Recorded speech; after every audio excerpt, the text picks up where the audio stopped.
ዛሬ ከመናና ከባሃጊ ጋር ቆንጆ ስናክ እናዘጋጃለን።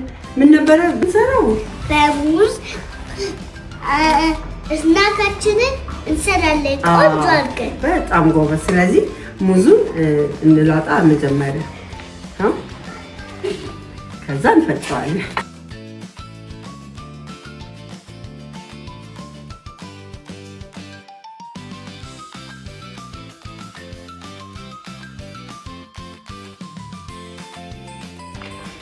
እሺ አሁን የቆረጥነውን ሙዝ እንከትፈዋለን በትልቁ። ጎበዝ ናት።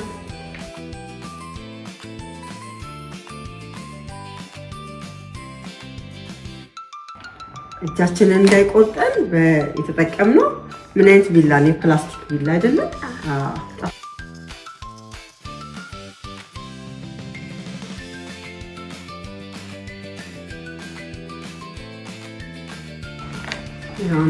ማን የሚልጥልኝ?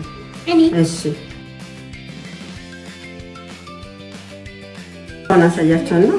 ቢላው ሲቆረጥ እንደዚህ ነው የሚያዘው። ጎበዝ። ደግሞ ለልጆች ፕላስቲክ ቢላ መሆን አለበት አይደለም? እጃችንን እንዳይቆርጥ። ጎበዝ። በቃ አሁን እዚህ ውስጥ ትከቱልኛላችሁ።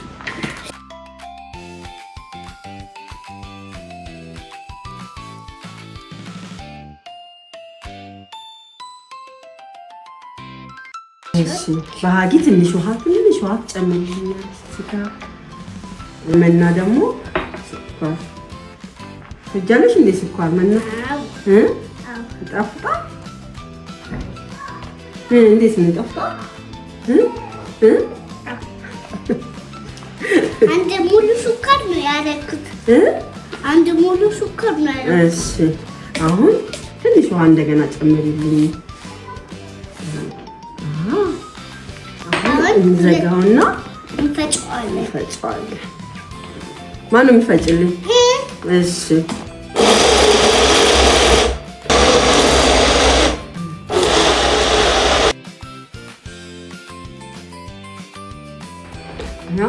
እንደዚህ ቆንጆ አድርገው ፈጭተውታል። አሁን ደግሞ እናዘጋጃለን።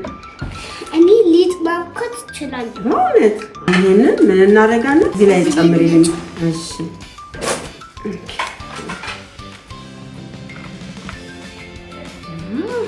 ደግሞ ውስጡን ጥረጊልኝ።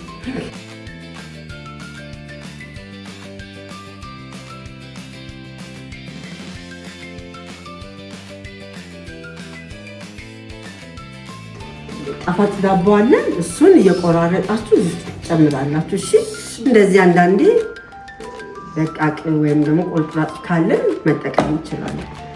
ስለዚህ እንደዚህ እያደረግን እንጨምራለን።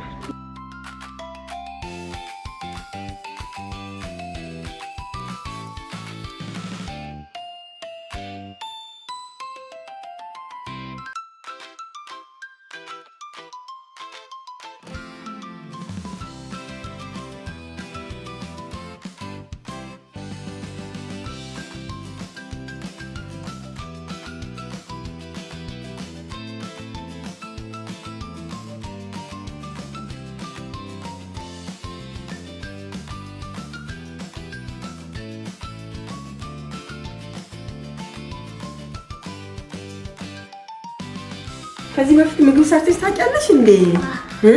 ምን ሰርተሻል? ፍርፍር፣ ፒዛ፣ በርገር ሰርቻለሁ። እሺ ባሃጊስ ምን ሰርተሻል? ፓንኬክና እንቁላል። ፓንኬክና እንቁላል ጣፍጣል እንዴ? እንዴት ነው? በራሱ እንዴ ነው?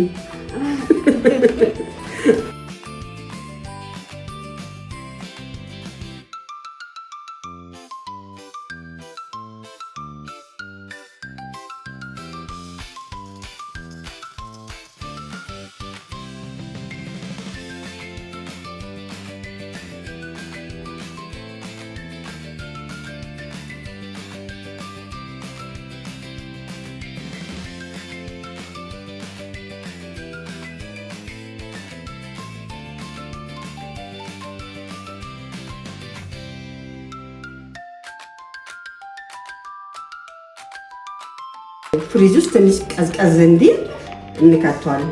እዚህ ከከተትነው በኋላ አውጥተነዋል። እስኪ ከዚህ ላይ እያወጣን እንደረደረው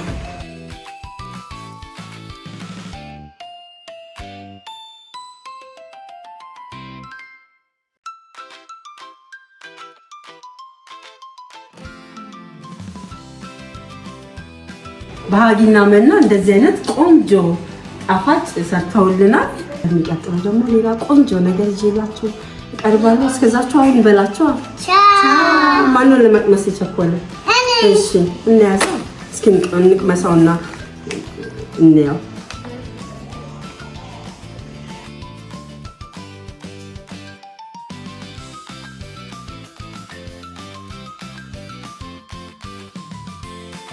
ቻው ቻው